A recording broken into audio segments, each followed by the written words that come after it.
COVID has presented us with some challenges, mainly when it comes to education, and it's been a very tough time. I agree, that's the case with everybody, whether it is postgrads or grads or school students or board students. So it's been a very, very, very tough time.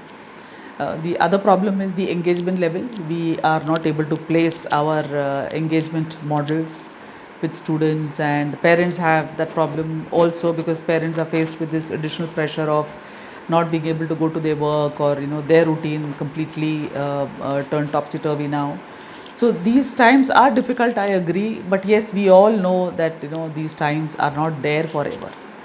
So it's just a matter of time, and time is what is the biggest enemy and a friend as of now.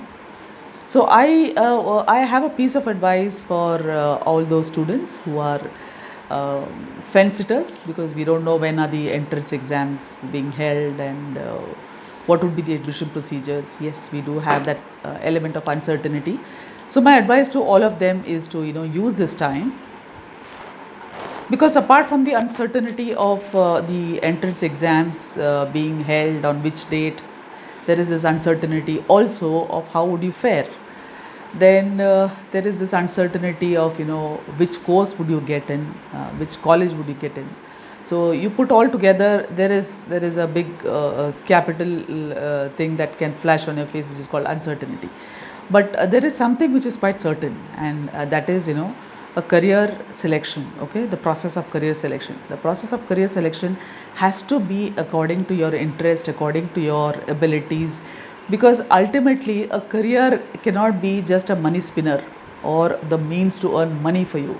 A career also is the path to give you the happiness, the satisfaction, the success that you deserve, you want, you yearn for. So when can we do this, or how can we do this? We can do this only if we know what is it that we can do very well, we can do naturally, and what we can do well and what we can do naturally is obviously our talent, our ability. So my suggestion to all of you is to utilize this time, give career assessment tests, get some career counseling done. This would really help you in a big way to decide what is the right career for you, because apart from the classic careers like engineering, medicine, CA, law, there are many careers which are not known to you. The current atmosphere has also given rise to many other bright careers which would be marketable for the next minimum 20-25 years. So my suggestion is go in for these, understand what are these careers, understand whether it works for you, and then take your next steps, at least as an alternate for what you have aimed for or wished for. So I wish you all the best. Stay happy, stay safe. Thank you.